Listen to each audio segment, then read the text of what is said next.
Welcome back to the North Carolina State Council's virtual council. I hope that you've been enjoying yourself so far. We've had some amazing presenters up until this point, starting with the prayer clinic. Then our bishop did an amazing Bible class. And did not you enjoy our Christian women and missionaries? I'm so excited about their new logo and their new name and the new branding that they have for our women. It's just going to be an amazing experience going forward. And I know that the Christian Women Association, they're on the move and they're going to do some amazing things. So now, without further ado, our next session is more educational.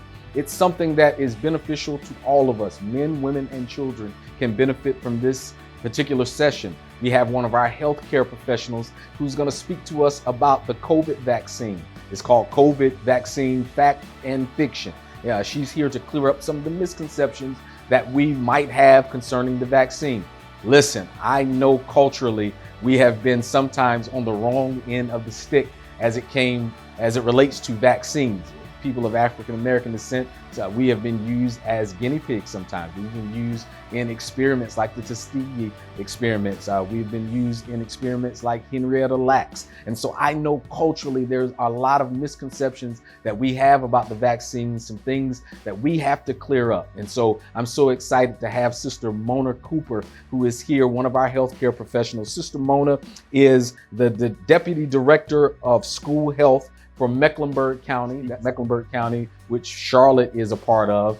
She's the Deputy Director of Schools for Health there in the city of Charlotte. And so she's going to talk to us and clear up some of the misconceptions concerning the vaccine and hopefully shed some light on how this will affect us during the pandemic. So I want you to listen and I want you to share this because this may be something that will be a blessing to everyone that's on your timeline. Please take the opportunity now to share this message from Sister Mona Cooper as she talks about the COVID vaccine, fact and fiction. COVID-19 has changed how we express our faith and gather to worship. We all want to get back to how we pray, how we congregate, how we lift our voices in praise. Now it's time to take the first step that lets us get back to spreading the word without spreading concern. Before we can safely come together, we need the facts. As COVID-19 vaccines become available, you may have questions. Should I get it? Is it safe? Should I wait? It's okay to have questions. Now get the facts. Learn more at getvaccineanswers.org so you can make an informed decision when vaccines are available to you. Greetings and praise the Lord. I'm Sister Mona Cooper from Calvary Christian Church of the Apostolic Faith in Charlotte, North Carolina, where my pastor is Elder Cameron Adams. I am also a public health nurse in Mecklenburg County and an active member of our COVID-19 response team. Today, I will be talking to you about the COVID-19 vaccine. The purpose of this presentation is to provide you with relevant information regarding the vaccine and to address common questions asked by our community and other communities of color. The objectives that we will cover are mistrust in vaccine hesitancy, health equity, COVID-19 vaccine. We will view a video clip on Conversations with America, unpacking the COVID-19 vaccine with leading experts to speak on COVID-19. vaccine. And last but not least, we will talk about next steps towards vaccination. Mistrust and hesitancy related to the COVID-19 vaccine. As a person of color, one may ask, should I feel safe getting the vaccine? And the answer is yes, you should feel safe getting the vaccine. I acknowledge and understand the hesitancy of obtaining the vaccine by our community due to our history of negative experiences with the healthcare system and the government, including experiments such as the Tuskegee experiment and the North Carolina sterilization program, which sterilized both male and female in our community without their consent. Now, while we don't forget these facts from our history, it is important not to allow these injustices to impact our future decisions. We cannot allow our history to dictate our future. That's why I encourage you to ask all of the questions that you may have, listen to experts, seek the answers that you need to help you make an informed decision regarding anything that may impact your family and your well-being. Longstanding systemic health and social inequities have put our community and other communities of color at an increased risk of getting sick and dying from COVID-19. Some of these inequities are listed on this slide. Discrimination, and unfortunately, discrimination exists in systems meant to protect the well-being and health of all. Some of these systems that we all are familiar with are healthcare, housing, education, the criminal justice system, and finance. Another barrier is healthcare access and utilization. Many of the individuals in our community and other communities of color are uninsured. Healthcare access can be very limited for our communities, and some of the factors which may contribute to our not utilizing the healthcare, even when we have insurance, include lack of transportation, childcare issues, the inability to take off from work, communication and language barriers, and cultural differences between patients and providers. Another barrier that we encounter in our community is related to the educational, income, and wealth gaps. All of these are attributed to lower paying jobs as a result of poor rates of graduation from either high school or low attendance to colleges. All of these factors contribute to us having individuals in our community having lower paying jobs, which may not be able to provide insurance, or if it does provide insurance, once again, the limitations or the barriers of getting off of work to go to a doctor's or utilize our healthcare benefits that we may have. People with limited job options likely have less flexibility with leaving their jobs, which also put them at a higher risk of exposure to the virus, as well as other illnesses in our community. Housing is another barrier or another factor that contributes to the inequities within our community and other communities of color. Some people live in crowded conditions, which make it challenging to follow prevention strategies. In some cultures, it is common for family members of many generations to live in one household. And while that may not be a bad thing when it comes to health and sicknesses and the spreading of a disease process, it can contribute to us becoming more sick. In addition, growing and disproportionate unemployment rates for some of our minority groups have been impacted tremendously by the COVID-19 pandemic. And it has led to greater risk of eviction and homelessness in our communities. These factors, as well as others, have all attributed to more COVID-19 cases in our community, an increased number of hospitalization and death. They have also contributed to other medical conditions that can also lead to serious illnesses related to COVID-19. All of this information that I've just provided, or these barriers that we've just went over, should help you see how it directly can affect our overall health outcomes. And more specifically, it can help you see how our communities and other communities of color have suffered detrimentally by the COVID-19 pandemic. The next few slides that you're about to see will also go into more detail to help give you a better understanding of how these health inequities or barriers have contributed to our high rates of death, as well as our low rates of utilization of the healthcare system, and also obtaining the vaccine.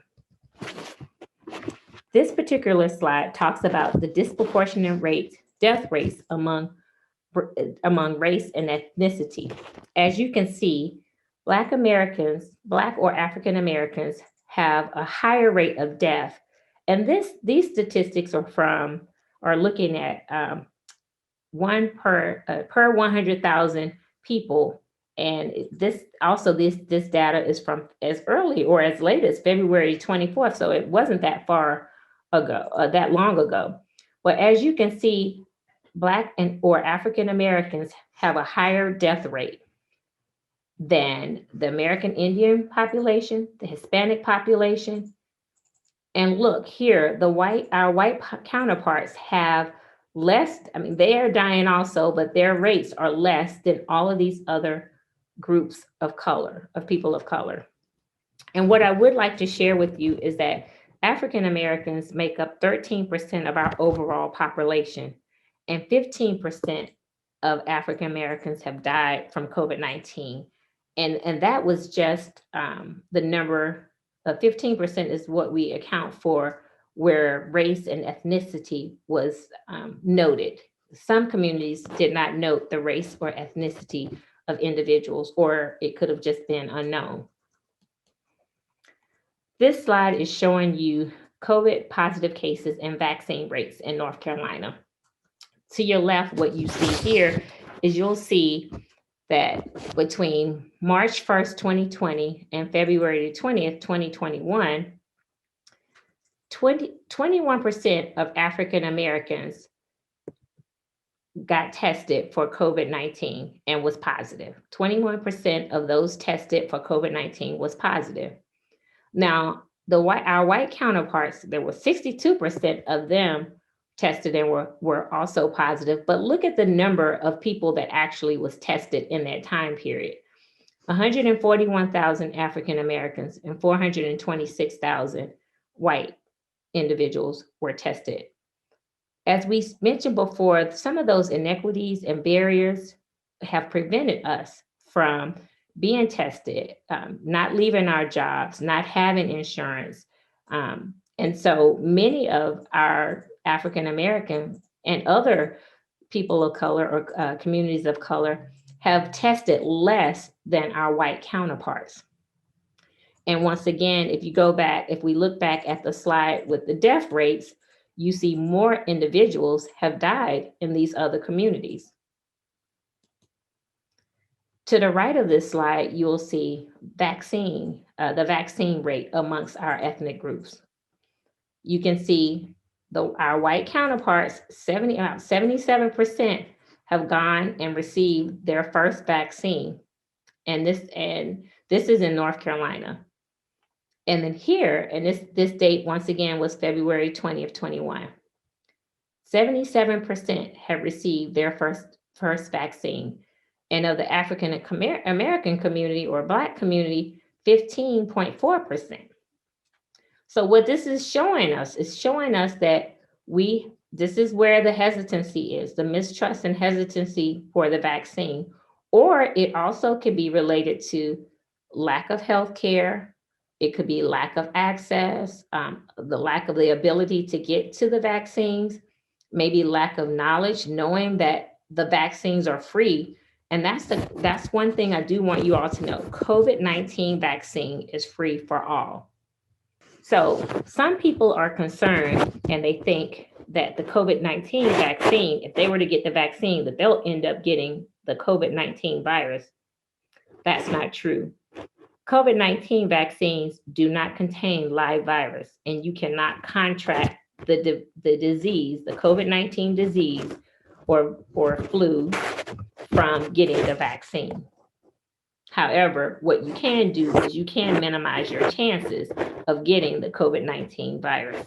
We will talk about vaccine development and safety.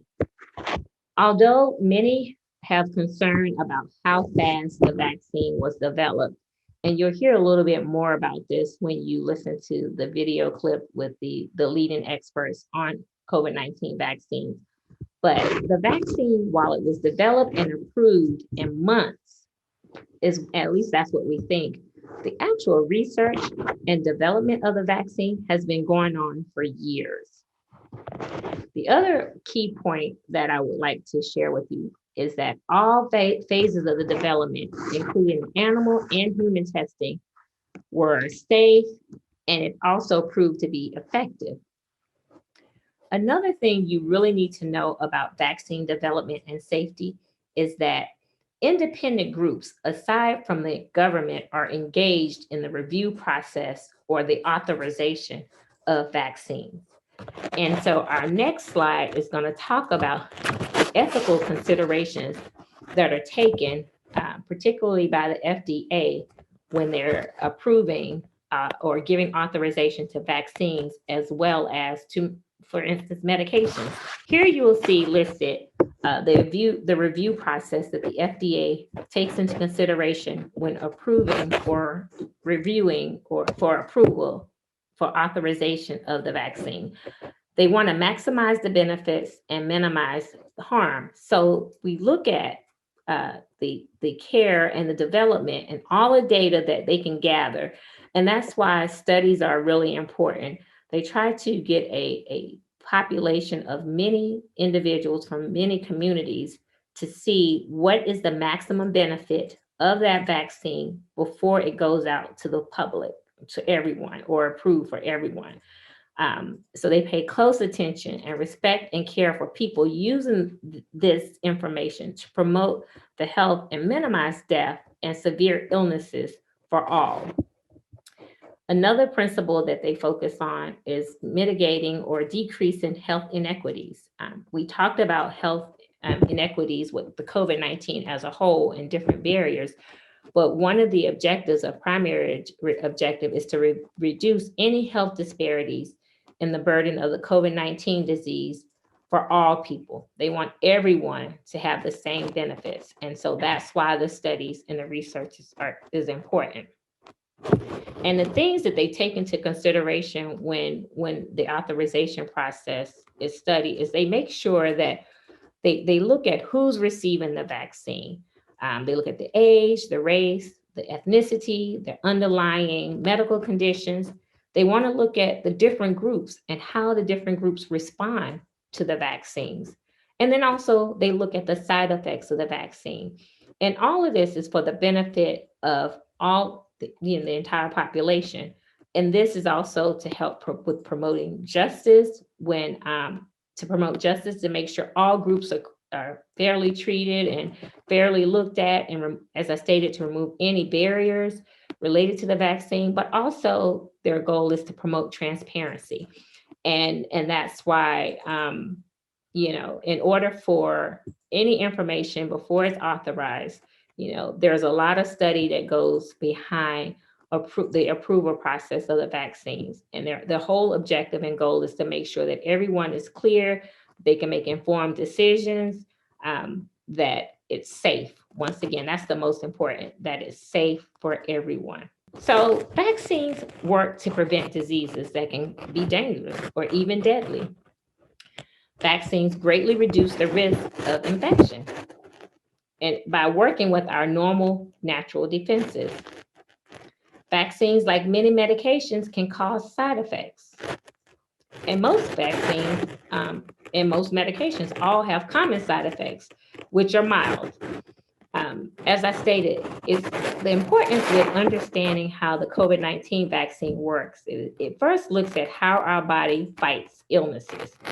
When germs enter into our body, it builds up a protection so that if that virus enters into our body, that along with our normal natural defenses, it works together to fight off that disease process or infectious process. Common side effects and known risk factors or known risks that we see with the COVID vaccine, or any vaccine, but in particular the COVID vaccine, is one of the main ones that everybody is very familiar with. When you receive a shot, you receive the local pain and swelling. And in the COVID vaccine, it's not different from any other vaccine or injection that you may receive. Whenever you go and get a vaccine, oftentimes, at all times, you're offered the literature about the particular vaccine that you're receiving. And some of the common side effects that you will find listed is pain and swelling. Oftentimes, they'll tell you to take an over-the-counter medication afterwards to help minimize the pain and swelling. But I would also like to share with you that with any medication or any time that you're receive a vaccine, before taking over-the-counter medication, always consider the prescription meds that you're on. So consult with your provider before taking any particular over-the-counter medication, because sometimes a specific over-the-counter medication can be contraindicated with a prescribed medicine that your physician may have given you. In addition to the common side effects of pain and local swelling, after taking the vaccine, you may have throughout your body, you may have fever, you may feel chills, tiredness, and headaches. And once again, this information will be provided to you on the vaccine sheet of whatever type of vaccine that you're receiving, and in particular right now, the COVID-19 vaccine. The good news is that when you're getting the chills and the fevers and the tiredness and the headaches, that's really your body saying that you're responding appropriately in most cases to the vaccine, and your immune system is kicking in and building up, so that when the virus truly comes, you're pretty much, you built up an immunity to be able to fight off that virus. Now, there have been communication in regards to, there's a lot of conversation around seeing severe allergic reactions related to COVID-19 vaccine, but you don't hear much. There have been, by the end of January, over 23.5 million individuals received the COVID-19 vaccine. And there were only 71 cases of a severe allergic reaction, also known as anaphylactic reaction or anaphylaxis reaction. So if the only recommendation or the primary recommendation in regards to not getting a COVID-19 vaccine is consulting with your primary care physician or your doctor. If you've had a past experience with a immediate or severe allergic reaction after receiving another vaccine in the past. Some people have concern if they already have an underlying severe allergy, but it is the recommendation that other severe allergies should not prohibit you from getting the COVID-19 vaccine. What's most important, as stated, if you have any questions, if you have any type of underlying health condition, if you have a past history of a severe allergic reaction related to vaccines or any other type of severe allergic reaction, do consult your physician, and they will help you make that decision, give you the appropriate information to help you make an informed decision regarding taking the COVID-19 vaccine.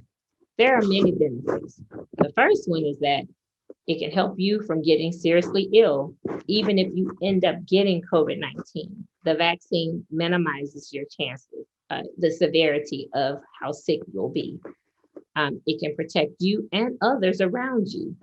Some individuals in the community may not be able to receive a COVID-19 vaccine due to an underlying health condition. And so you getting the COVID-19 vaccine and others getting the COVID-19 vaccine can help those who cannot get the vaccine. Getting the COVID-19 can help minimize the spread of the virus that causes COVID-19. It's also a safer way to help build your protection and your immunity against COVID-19. There have been many individuals who have survived the COVID-19 virus, but they do have, some may have lingering side effects attributed or associated with getting the COVID-19 virus itself. And they also may have an immunity, but they don't really know right now how much of an immunity an individual has that had possibly contracted the COVID-19 virus. But what they do know is that it is safer. And what I will say is that it's safer to go ahead and get the vaccine versus getting the COVID-19 virus. Some different people response is different to COVID-19 vaccine or the COVID-19 virus. Some individuals had a mild case of COVID and they didn't even know they had it. But then there are others who they may not have died, but they may have had a serious illness attributed to or associated with getting the virus. Maybe still kind of like. Another benefit that's most important right now is that this is an important tool to help stop the pandemic, a pandemic that we've been in for over a year in the United States. Authorized and recommended vaccines. Today, we have 3 approved vaccines that are being used in the United States. We have the Pfizer vaccine, which was approved for those 16 years and older, and it requires 2 shots, 21 days apart or 3 weeks apart. We have the Moderna vaccine, which was approved for 18 years and older. It is also 2 shots, and it's 28 days apart or a month apart between the 2 shots. And last but not least, most recently, we have the Johnson & Johnson vaccine, which was approved for 18 years and older, and it's a single shot dose. Now, each vaccine, there may be some differences, but the greatest similarity of them all are that they all have been proven to reduce, they say 100% deaths, and it also has been proven to reduce severe illness and hospitalization.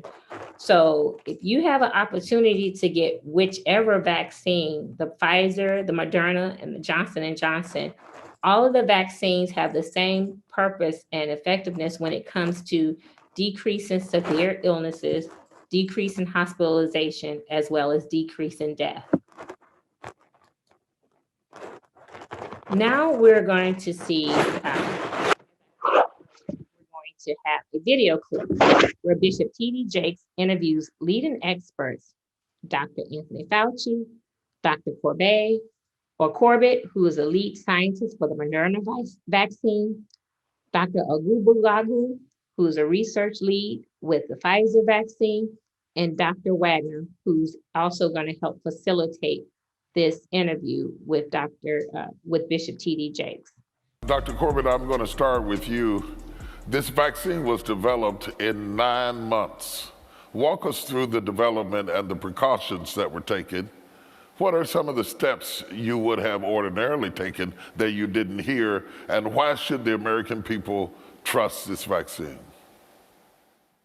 You know, the vaccine was developed before the American people's eyes in 9 months, but the work that went into the vaccine development has been happening for several years, even up to 15 years, even since the first SARS coronavirus started over a decade ago. And so there was a large amount of reference as far as data and preclinical work that happened even prior to this pandemic. And I think it's really good to really highlight that.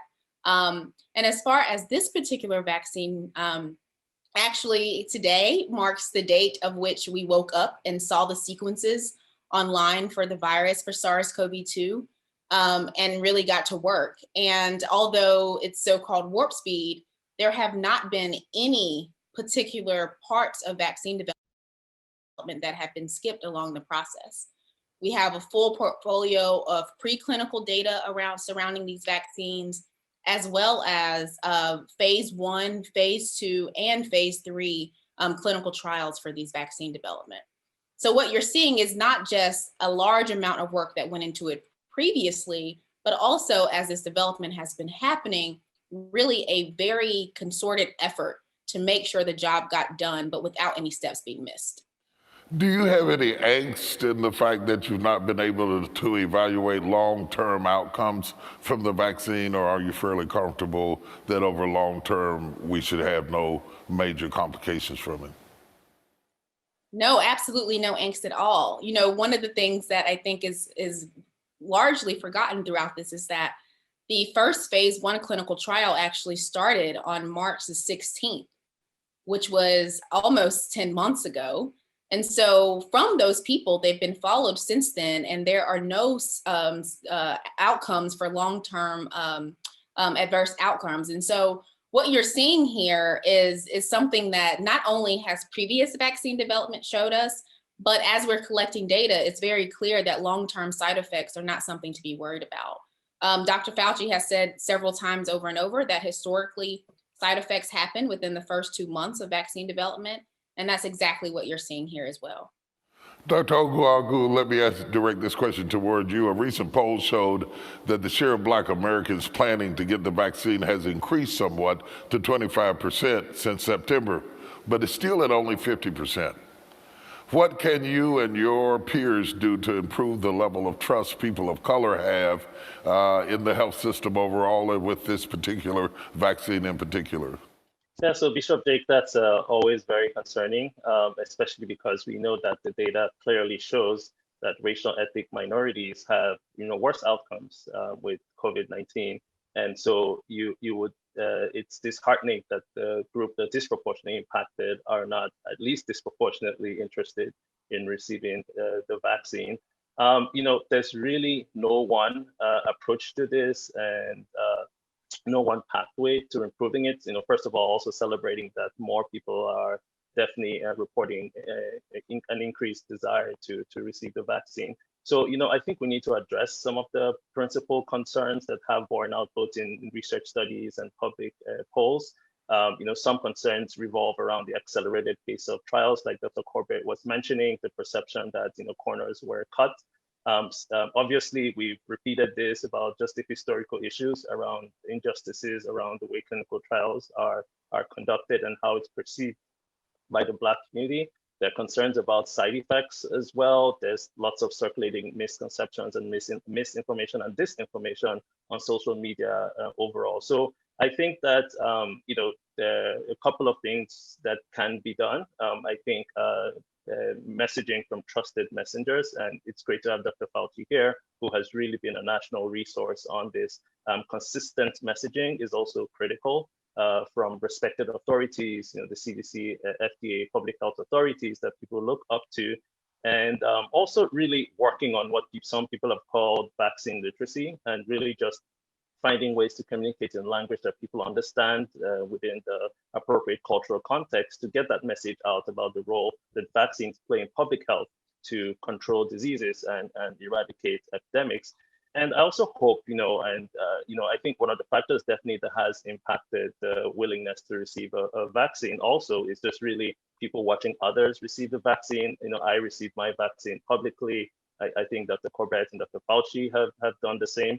And individuals who people identify as role models in the community, I think that has also played a great role in having people be just a little more comfortable with receiving the vaccine. And I hope that number will continue to tick up. Dr. Oguagu, I wanted to follow up with the question. You jump right in whenever you want to, but I wanted to follow up with the question. We've heard a lot of discussion about pre-existing illnesses and conditions and how the virus reacts to pre-existing conditions. Should we have any kind of concern as it relates to pre-existing conditions in terms of the vaccine? We've heard some things about allergies and so forth. I don't know whether to interpret that as whether you're allergic to pollen in the air, or whether it's allergies to certain types of medicine. Should we be worried, particularly people of color, but people in general, with pre-existing illnesses as it relates to the vaccine? Yeah, so Bishop Jakes, it became very apparent very early on that certain individuals who had worse outcomes to COVID had certain characteristics. So this includes things like obesity, other medical conditions, diabetes, lung conditions, and the list goes on and on. And one of the reasons why Blacks, African Americans, especially, one of the reasons why we think they're having worse outcomes is because of the prevalence of these comorbidities among those populations. And so, as you can expect in the clinical trials, there was a good representation of individuals with some of these medical comorbidities. In the Pfizer vaccine trial, for example, which I participated in, about 35% were obese, for example. There was quite a decent proportion that had hypertension. I think diabetes was about 8%. And the study results, really show that this was robust efficacy even among individuals who have these underlying conditions. And also a point on elderly individuals as well. So, elderly individuals tend to have less immune responses to vaccines. And it was really nice to see that in the Pfizer trial, and also to some degree, same in the Moderna trial, that older individuals had a decent amount of protection against COVID-19 in spite of some of these vulnerabilities like you mentioned. And then the last thing you alluded to was allergies. And I know that there was a lot of this in the press around some of the severe allergies or anaphylaxis, which is a very severe form of allergy that can be life-threatening and that occurs very quickly after people receive vaccines. Again, these tend to occur in people who have a history of similar things, anaphylaxis or severe allergies. That's borne out in even the captured events in the vaccine event reporting system. So again, I think the warning has been gone out that those with severe allergies, the anaphylaxis kind especially, should definitely be cautious around receiving the vaccine. And wherever the vaccines are offered, they're typically in sites. The sites are known to have some of the emergency medications that you need so that to mitigate some of these side effects in individuals. So these are not routine allergies like spring allergies and things like that, which are a little more common. This is just the minority of the individuals. I think the last data I heard on the frequency of occurrence of some of these severe anaphylactoid type reactions was about 6 in a million doses or so. So it's really, really rare. Very rare. One of the things that, of course, we hear all of the information and we're listening just like everybody else is. And as Bishop said, he had the opportunity to do the live and we got lots of feedback. One of the questions was, you talked about the diversity of conditions and that kind of thing, but what was the racial diversity in the clinical trial? What did that look like? Yeah, I don't want to do all the talking, but yes, I'll just make a few points about that. I think there was a lot of press halfway through enrollment, particularly of the Pfizer and Moderna vaccines, which were kind of like the lead or first candidates out there with the large phase 3 trials. And midway through, there was this alarm that there was insufficient enrollment of racial ethnic minorities. Now, let me just be clear, again, sharing my clinical trials experience, that it can be challenging, frankly, to enroll racial ethnic minorities in clinical research. And I think some of the issues that fuel vaccine hesitancy also fuel that reluctance to participate in clinical trials and clinical research.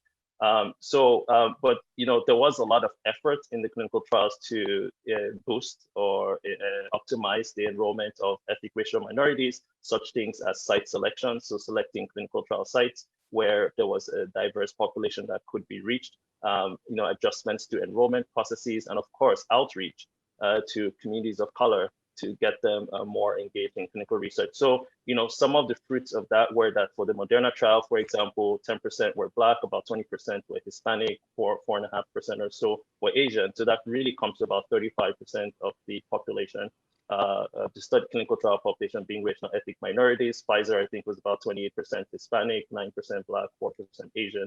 So, frankly, those numbers I would have liked to see higher, but I think enough to be able to adjudicate the results in those racial ethnic groups.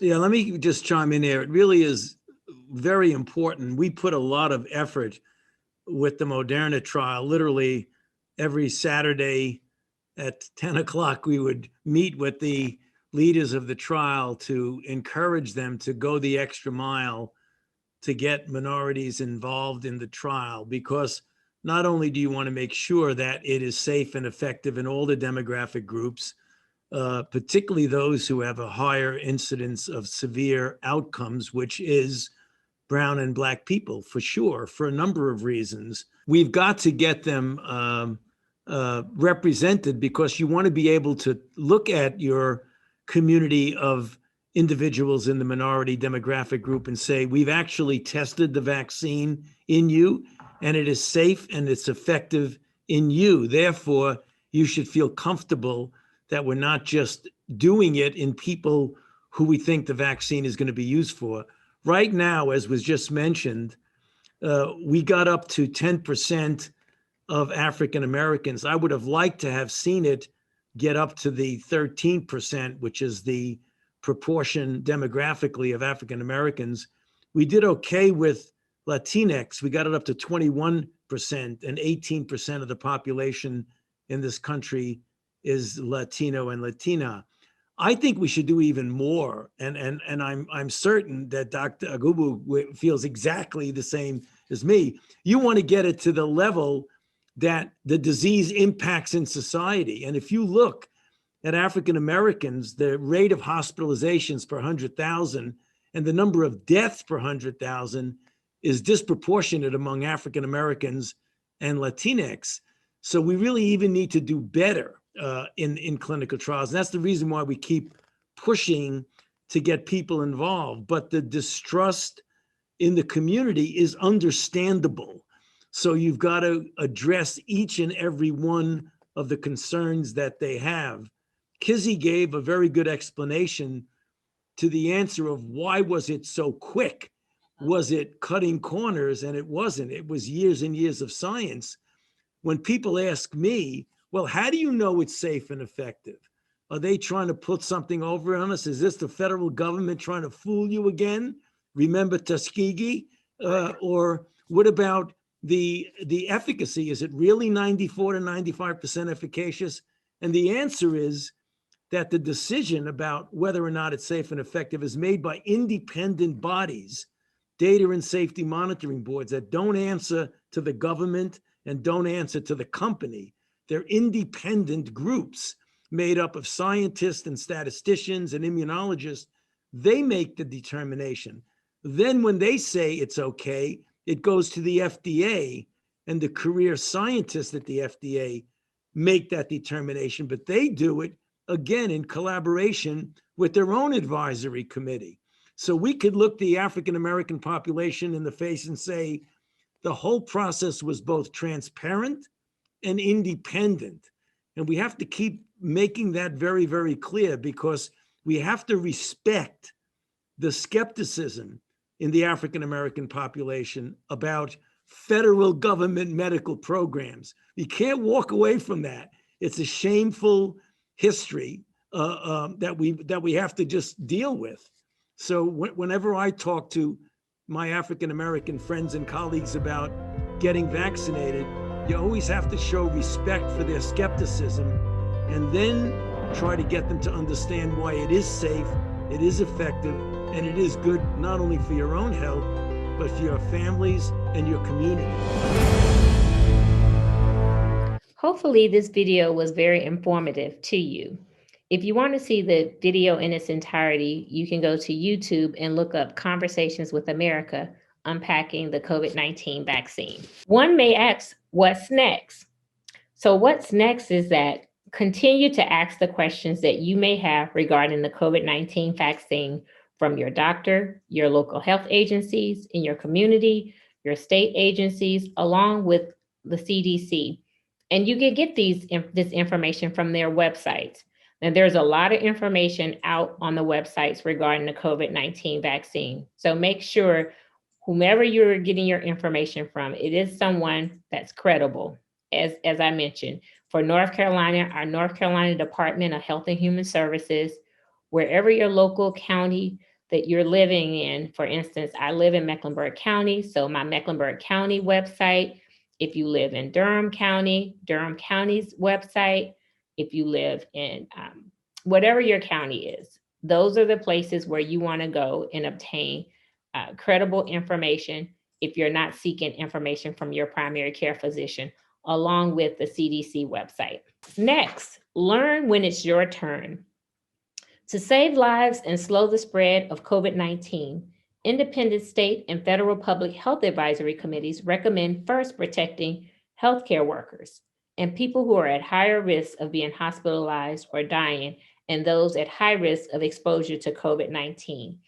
As you can see on this vaccine phase rollout, that's exactly who was covered in Group 1, our healthcare workers, our long-term care staff, and their residents. The next group is Group 2, which is 65 and older, regardless of your health status or your living situation. Currently, we are progressing in North Carolina to Group 3. We have progressed to Group 3, which is frontline essential workers. And currently, there is active vaccinations going on with childcare workers and school workers. And there are other essential workers in the Group 3. So what I would recommend you to do is go to as I stated, your local health department website or your state website or the CDC website, and it'll help you determine which part, if you are a frontline essential worker, which phase it is, when you're eligible to receive your vaccine. If you're not a frontline essential worker, it'll tell you when you are eligible to get your vaccine. Group 4 is for anyone 16 and 64 years old with high risk of severe illnesses. So if you have not met any of the other categories that have been listed previously, then Group 4 and you fall in this category, then this is the time when you would sign up. And many of the local health department or community sites, whether it's a hospital, your primary care physician, and even pharmacies, they're following these group phasing. And if you call and give them the appropriate information, they will appropriately schedule you for a time to get your vaccine, your COVID-19 vaccine. And last but not least, everyone, Group 5, if you didn't fall in any of the other previous categories, you fall in Group 5. And definitely, we want you as well to get your vaccine. The goal is to vaccinate as many people as possible and quickly and fairly and safe as possible. The only limitations would be are related to the ability for the immunization sites or the vaccine sites to get the vaccines. But now, as I stated, that we have 3 vaccines that are entering in the United States that are being administered, we may be moving pretty fairly quickly through these phases. Once again, vaccinations is one measure to help stop the pandemic. It is important once you receive your vaccine, if you choose to receive the vaccine, to continue to practice the CDC guidelines regarding wearing your face mask or your face cloth or your cloth face covering. Avoid close contact with individuals who do not live in your household, and maintain social distancing, and wash your hands. And of course, we definitely want to clean and disinfect any areas around us. This slide is to remind you that you got a spot, so get your shot. I got my shot, and I'm glad I got my shot. I got my shot with you in mind, with my family in mind, and with my community in mind. We've discussed a lot of information in this presentation around the COVID-19 vaccine. We've talked about mistrust and vaccine hesitancy. We talked about the inequities that we see in our community as African Americans and other communities of color. What's most important is that you do have a spot to get the shot. And it's important that you get all of the information that you can to make that informed decision to vaccinate against COVID-19. As we discussed, and as you saw in the presentation, with the death rate in our community and other communities of color, it was higher. As we looked at the inequities related to barriers that we encounter on a day-to-day basis that we all desire to get out of if we're in those situations. And sometimes it's difficult to get out of some of those situations, but it's not difficult to get a COVID-19 vaccine because it's free. There are many community resources that are working in most communities to help communities of color and our African American community as well, to make sure they get equal access to the vaccine to save lives. I hope you found this presentation to be informative. And as I stated, if you have any questions, please follow up with your primary care physician, your local community agencies, and get your shot when it's your time. Thank you.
Praise the Lord, everyone. We're so grateful that you have joined us for our second virtual council, our November 2020 virtual council. And even in this challenging year, we've been grateful and blessed to be able to continue to have a successful council.